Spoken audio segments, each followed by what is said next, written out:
कि श्री रामचंद्र कह गए सिया से ऐसा कलयुग आएगा, गोपालक श्री यदुवर कुल में एक ऐसा नेता आएगा जिसे बकरे कटने में खुशबू मिलेगी, गौ माता में बदबू पाएगा। रामचंद्र कह गए सिया से कैसा कलयुग आएगा। बात कही है ये घोर आपत्तिजनक है, अपमानित करती है, और जो माननीय सदस्य ने भी मेरे बारे में भी कहा है मैं उनकी निंदा करता हूं। मैंने नाम किसी का नहीं लिया सर, आपने उड़ता तीर क्यों पकड़ लिया सर? मैंने नाम नहीं लिया, उड़ता तीर क्यों पकड़ लिया? खरबूजा छुरी पर गिरे या छुरी खरबूजे पे गिरे, आखिर में कटना भगवे रंग के खरबूजे को ही होता है। शाहजहां ने फारसी में लिखा, ए पिसर तू अजब मुसलमानी, जे पिदरे जिंदा आप तरसानी, आफरीन हिंदुआन सदबार, जे देहंद पिदरावा मुर्दा देवम आप। मतलब तू कैसा मुसलमान है जो जिंदा बाप को पानी के लिए तरसा रहा है? तुझसे तो आफरीन 100 बार उन हिंदुओं को है जो पितृपक्ष में मरे हुए बाप को भी पानी देते हैं। माननीय सभापति महोदय, आज इस पुराने वक्त की आखिरी रात में खड़े होकर इस नए वक्त के आगाज की नई सुबह के दिन मैं प्रधानमंत्री श्री नरेंद्र मोदी जी, हमारे अल्पसंख्यक मामलों के मंत्री किरण रिजिजू जी का मैं बहुत इस्तकबाल करता हूं। मैं माननीय प्रधानमंत्री जी अपनी सरकार की तरफ से कहना चाहता हूं कि उन्होंने एक इबादत के भाव से काम किया है, तो मैं कहना चाहता हूं इबादतों की तरह मैं ये काम करता हूं, अपने फर्ज को झुककर सलाम करता हूं। फिर भी आप खिलाफत कर रहे हैं तो तेरी मुखालफत से निखरती है शख्सियत मेरी। मैं सियासी दुश्मनों का भी बहुत एहतराम करता हूं। तो इस एहतराम के साथ मैं अब आगे का बयान शुरू करता हूं और मैं ये बताना चाहता हूं कि एक बड़ी सिंपल सी बात है जो अभी माननीय नड्डा जी ने भी कहा। दुनिया के तमाम मुस्लिम देश बता दिए, इस्लाम की धर्म स्थली सऊदी अरब, सबसे बड़ा मुस्लिम देश इंडोनेशिया, जहां खलीफत रही वहां टर्की, और जहां आईएसआईएस का इलाका वहां इराक और सीरिया, वहां कहीं भी कुछ भी नहीं है ऐसा। फिर भी हमारे यहां क्यों है कैसा? तो मैं कहना चाहूंगा सभापति महोदय, एक हिंदी में कहावत होती है, नया मुल्ला प्याज ज्यादा खाता है, परंतु यहां तो जो गैर मुल्ला प्याज बहुत खा रहा था, और इतना खा रहा था कि आंसू निकल रहे थे गरीब मुसलमान के भी और देश के भी। इसलिए मैं कहना चाहता हूं सभापति महोदय, अगर छोड़ दीजिए भारत की बात करिए, तो क्या ऐसी कोई शक्ति सिखों के पास है, ईसाइयों के पास है, यहूदियों के पास है, पारसियों के पास है? नहीं है। छोड़ दीजिए, इस्लाम के अंदर आइए। अगर इतना भाईचारा है तो ये सुन्नी वक्फ बोर्ड और शिया वक्फ बोर्ड अलग क्यों है मेरे भाई? जमीन पे एक दूसरे पे एतबार नहीं है, सिर्फ सियासत के लिए साथ में आने की बात है। ये भी जरा सोचने की बात है। और जो अकलियतों में भी अकलियत है, आगा खानी है, बाकी है, जो बोहरा है, उनकी तो कोई गिनती नहीं है। हमारी सरकार ने पहली बार मुस्लिम समाज के अंदर भी ईमानदारी से सबको समान प्रतिनिधित्व देते हुए एक नई सुबह के नए वक्त का आगाज किया है। इसके लिए मैं सरकार को बधाई देना चाहता हूं। और सभापति महोदय, ताजमहल पर भी दावा कर दिया गया।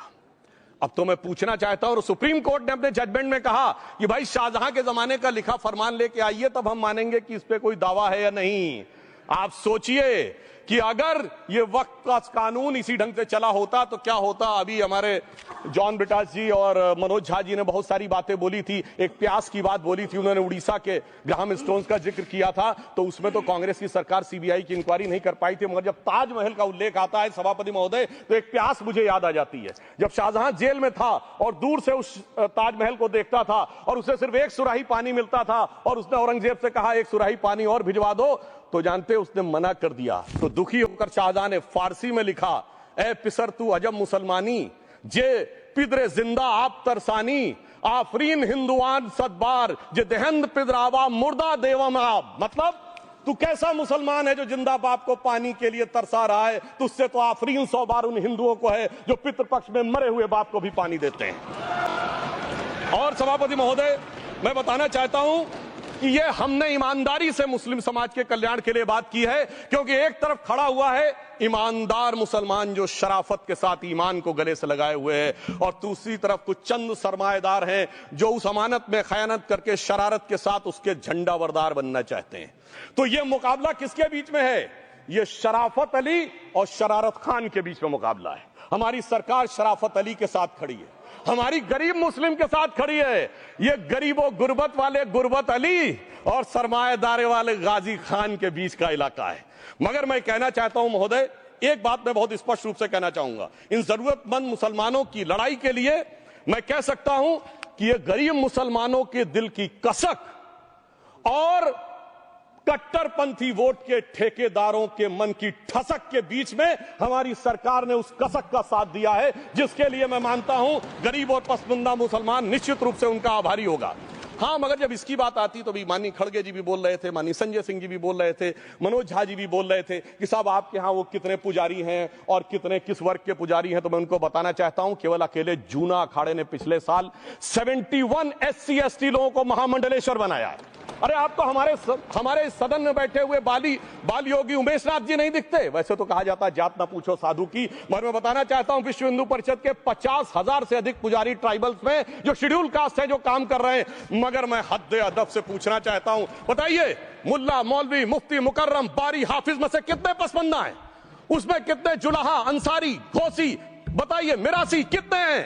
बाकी छोड़िए, पर्सनल लॉ बोर्ड में है क्या? अरे वक्फ बोर्ड में है क्या? इसीलिए मैं कहता हूं खुद मियां फजीहत दूसरों को नसीहत। अगर ईमानदारी से बात करनी है तो उस पर आगे। मगर मैं एक बात और कहना चाहूंगा कि हमारी जो सरकार ने नाम दिया है, इसको उम्मीद नाम दिया है, और ये उम्मीद है किसके लिए? उस ईमानदार मुसलमान के लिए और देश के हर खासो आम के लिए ये उम्मीद है। मगर सभापति महोदय, कुछ लोग वो हैं जो उम्मा का ख्वाब पाले हुए थे।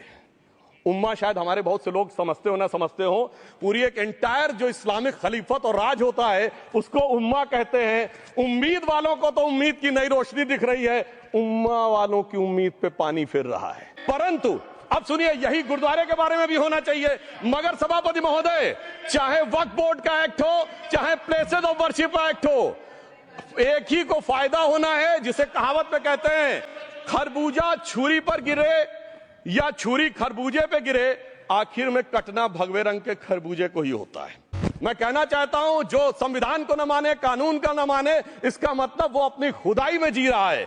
तो ये वो लोग हैं। और वैसे मैं सभापति महोदय, खुदाई से आजकल बहुत से लोगों को डर लगता है, क्योंकि जहां जहां खुदा है वहां वहां भगवान है। जहां जहां खुदा है वहां वहां भगवान है। बाकी आप सब बहुत बुद्धिमान हैं। अब मैं ये भी बात कहना चाहता हूं, और वैसे आखिर में उस अनारकली को कैद से छुड़ाने के लिए सलीम का एक हिंदू साथी दुर्जन सिंह ही आया था। मैं कह सकता हूं कि वक्फ की इस मुकद्दस जमीन को अगर कैद करके रखा है तो उन चंद लोगों ने, जिनके दिमाग आज भी उन चीजों में भरे हुए हैं कि कोई समझता हम तो किसी जमाने में हुक्मरान वक्त थे, कोई कहता हुजूर नवाब थे, कोई कहता बादशाह आलमगीर थे, कोई कहता है बादशाह गाजी जिंदा पीर थे।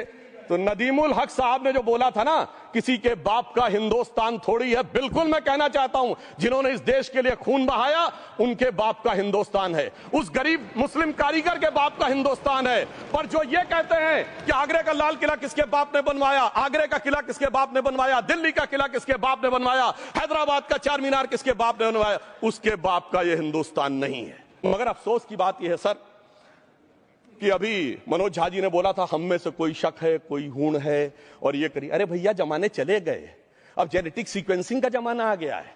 और जेनेटिक सीक्वेंसिंग ने क्या प्रूव किया है? दुनिया के सबसे बड़े मुस्लिम देश इंडोनेशिया के राष्ट्रपति आए थे और राष्ट्रपति भवन में उन्होंने डिनर के दौरान कहा कि few weeks back I got my genetic sequencing done and I was told that I'm an Indian GDNA। अरे साहब, कहां गुलामी की मानसिकता में पड़े हुए हैं सभापति महोदय। और यहां गुलामी की मानसिकता इस कदर पैबस्त है लोगों के दिमागों में। किसी सदन के एक सदस्य यहां विराजमान है, वो उस समय महाराणा सांगा का उल्लेख कर दिए। मैं ईमानदारी से कहता हूं, एक भी इंडियन सोर्स में इसका उल्लेख नहीं है, सारे के सारे फॉरेनर्स और लुटेरों के सोर्स में उल्लेख है। इसीलिए मैं कहता हूं, ये गुलामी के जिन्होंने गुलाम बनाया उनके सोर्सेस पे यकीन न करिए। और वैसे थोड़ा सा आउट ऑफ कॉन्टेक्स्ट हो तो ये भी बोल दूं, हमारे सदन के बहुत सदस्यों को नहीं पता होगा, अलेक्जेंडर के आक्रमण का किसी भारतीय सोर्स में कोई उल्लेख नहीं है, पोरस नाम के किसी राजा का उल्लेख नहीं है, सिर्फ और सिर्फ ग्रीक में है। इसलिए गुलामी की मानसिकता से बाहर निकलिए, तब इन चीजों को आप सही ढंग से समझने में सफल होंगे। और सर, मुझे एक और चीज नजर आती है, एक पुराना गीत था, वक्त ने किया क्या हंसी सितम। तो आज मैं कहना चाहूंगा, वक्त ने किया क्या हंसी सितम कि मुस्लिम लीग और शिवसेना मिलके हो गए हम।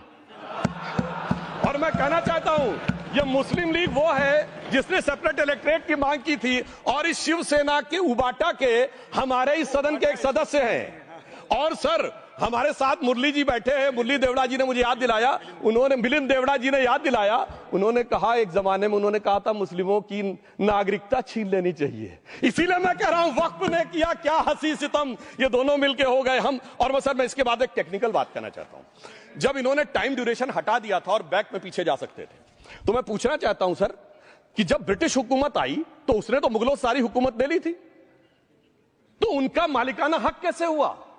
सर 1707 के बाद तो इस्लामी हुकूमत दिल्ली से खत्म हो गई थी।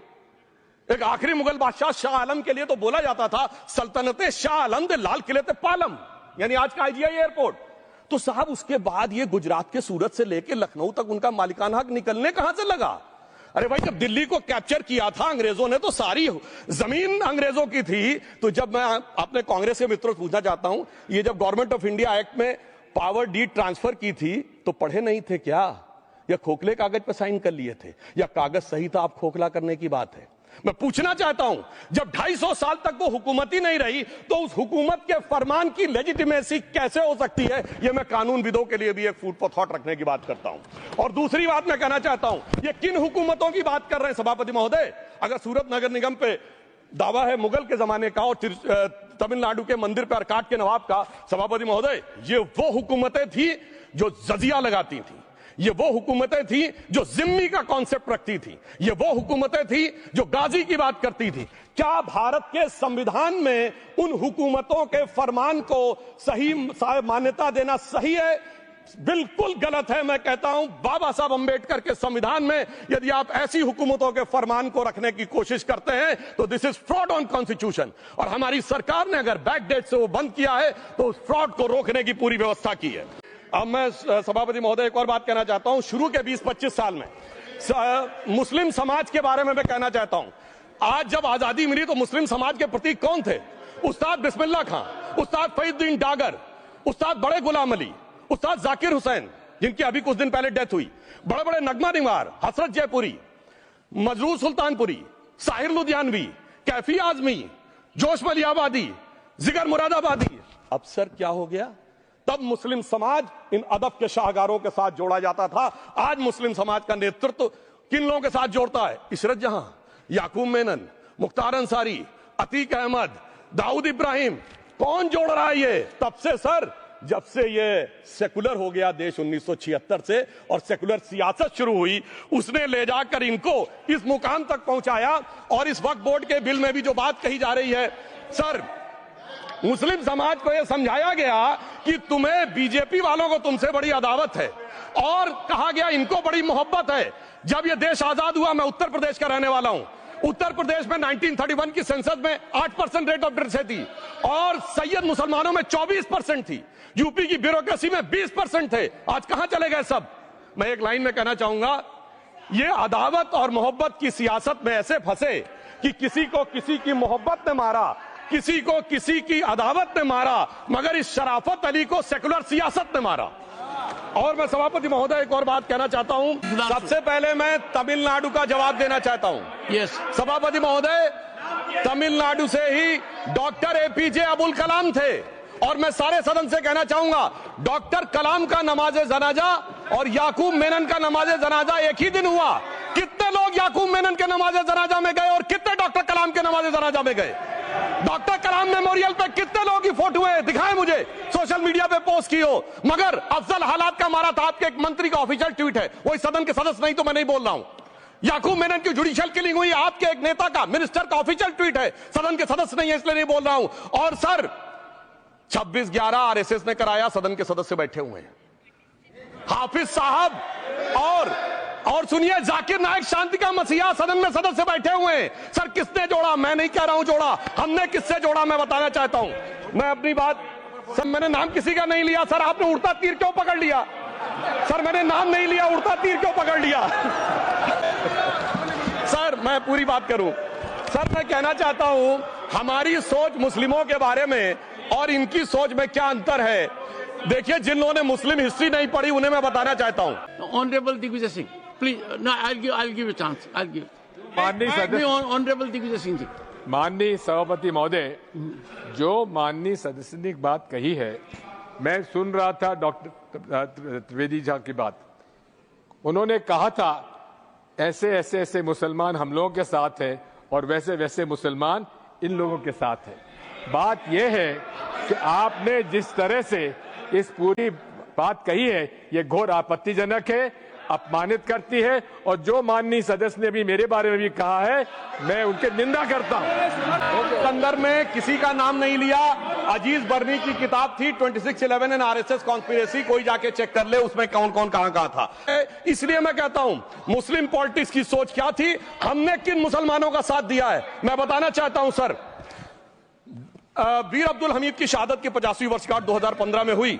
प्रधानमंत्री मोदी जी ने उनके पूरे परिवार को और उनकी पत्नी को बुला के सम्मानित किया, और इन लोगों ने उस यासीन मलिक को जिसके ऊपर 3 एयरफोर्स के ऑफिसर्स को हत्या करने का आरोप था, वो प्रधानमंत्री आवास में। सर, साफ दिखाई पड़ता है कौन किसके साथ खड़ा हुआ है, कौन किस तरह के मुसलमान के साथ खड़ा हुआ है। और सर मैं ये भी कहना चाहता हूं सर, ये सर अपने टर्न पे बोलिए सर, पिछले 30-35 सालों से हुआ खड़ा किया जा रहा है। 1990 में जब राम मंदिर आंदोलन हुआ कहा गया बीजेपी आएगी उत्तर प्रदेश में खा जाएगी। सर, बीजेपी आने के बाद उत्तर प्रदेश में जानते क्या हुआ सर, 22 साल से शिया सुन्नी के बीच में जो दंगे चलते थे और मदे साबा का जुलूस नहीं निकलता था, शिया समुदाय का मदे साबा का जुलूस लखनऊ में हमारी सरकार में निकलना शुरू हुआ, और उसके बाद कहा गया केंद्र में भाजपा आएगी तो खा जाएगी। सर, अटल जी की सरकार आई, इतनी शानदार स्थिति रही। उसके बाद कहा गया गुजरात में आएगी तो भाजपा खा जाएगी। सर, गुजरात का मुसलमान आज सबसे समृद्ध मुसलमान है, सबसे ज्यादा जकात वहां से आता है। उसके बाद कहा गया मोदी जी की सरकार आएगी तो क्या होगा। सर, मोदी जी की सरकार आने के बाद हमारे साथियों ने बताया है अल्पसंख्यक समुदाय के 70% लोग हैं जिनको किसी न किसी एक योजना का लाभ जरूर मिला है। और सर फिर कहा गया सीए आएगा तो नागरिकता छिन जाएगी।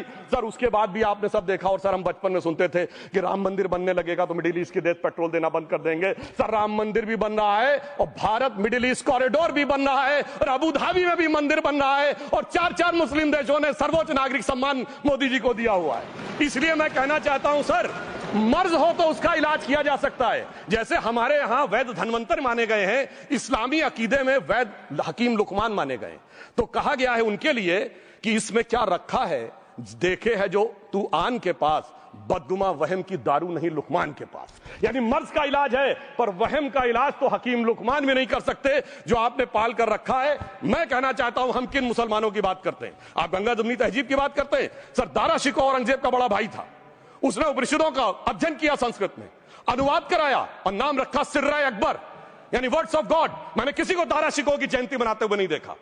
मैं पूछना चाहता हूं बेगम बीबी ताज, उनके घर पे जाते किसी ने सुना? सर, ये बताइए, आलम शेख, इतने बड़े कृष्ण भक्त के कवि, किसी ने सुना उनके घर पे जाते हुए? मलिक मोहम्मद जायसी, जिन्होंने पद्मावत लिखा, उत्तर प्रदेश के रहने वाले, उनके घर पे कोई गया? ये बताइए, ब्रिगेडियर मोहम्मद उस्मान के घर पे कौन गया? आजमगढ़ में, गाजीपुर के रहने वाले थे, आज तक जाने वालों में नहीं दिखे। और मैं सर बताना चाहता हूं एक और बात। सर, एक सैयद इब्राहिम रसखान हुए हैं, बहुत बड़े कृष्ण भक्ति के कवि। सर, जिन्होंने क्या लिखा, उन्होंने कहा मेरा अगला जन्म हो तो भी मैं कृष्ण भक्ति बनना चाहूंगा। मनुष्य बनूं तो ग्वाल बाले के रूप में और पशु बनूं तो गाय के रूप में। उन्होंने कहा मानुष हो तो वही रसखान, बसों ब्रज गोकुल गांव के ग्वारन। जो पशु हो तो कहा बस मेरो चरो नित नंद की धेनु मजारन। सर, उन्होंने कहा गायों के बीच में नंद बाबा की गायों में जन्म लेना चाहूंगा। मगर सर, आज एक ऐसे नेता आए हैं इस देश में जिनको गायों से बदबू आने लगी है, तो उनके लिए मुझे मेरे मन में भाव आता है सर कि श्री रामचंद्र कह गए सिया से, ऐसा कलयुग आएगा गोपालक श्री यदुवर कुल में एक ऐसा नेता आएगा जिसे बकरे कटने में खुशबू मिलेगी, गौ माता में बदबू पाएगा। रामचंद्र कह गए सिया से कैसा कलयुग आएगा। अब सर मैं एक और बात भी कहना चाहता हूं, हम किनको मानते हैं? सर, नजीर अकबराबादी को सुनिए, कृष्ण भक्त के लिए क्या कहा। सर, मैं एक बोलना चाहता हूं, बुल्ले शाह ने क्या कहा। बुल्ले शाह ने कहा, अभी होली गुजरी है, उसने कहा था आज होली खेलूंगी मैं, कर बिस्मिल्लाह। उन्होंने आगे कहा अलस्तु भी रबिकुम, प्रीतम बोले, सब सखियों ने घूंघट खोले, नाम नबी की रतन चढ़ी, सुनिएगा, नाम नबी की रतन चढ़ी और बूंद पड़ी अल्लाह अल्लाह, आज होली खेलूंगी मैं, कर बिस्मिल्लाह। तो मैं भी कहता हूं अब बिस्मिल्लाह करिए और उसके बाद हमारे इस सहयोग करिए, इस सकारात्मक उसका, वरना अल्हम्दुलिल्लाह जो हम मुसलमानों के लिए और देश के लिए करना चाहते हैं उसमें हमें सफलता जरूर मिलेगी।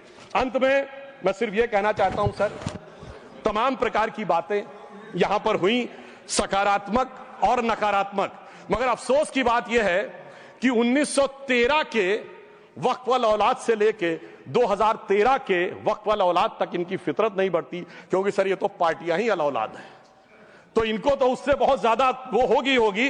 पर मैं सिर्फ अंत में कहना चाहता हूं सर, अपनी सोच बदलिए। आप जिस कश्ती पे सवार होकर इस दरिया को पार करने की कोशिश कर रहे हैं, पिछले 75 साल में नहीं कर पा रहे हैं, 10-12 साल में बहुत हिचकोले खा रहे हैं, तो कश्ती और रास्ता बदलिए। तो इनके लिए अंत में एक पंक्ति कहते हुए बात समाप्त करना चाहूंगा कि इन्होंने कश्ती भी नहीं बदली, दरिया भी नहीं बदला, पर इन डूबने वालों का जज्बा भी नहीं बदला। पर है शौक के सफर ऐसा, एक उम्र हुई हमने, मंजिल भी नहीं पाई, रास्ता भी नहीं बदला।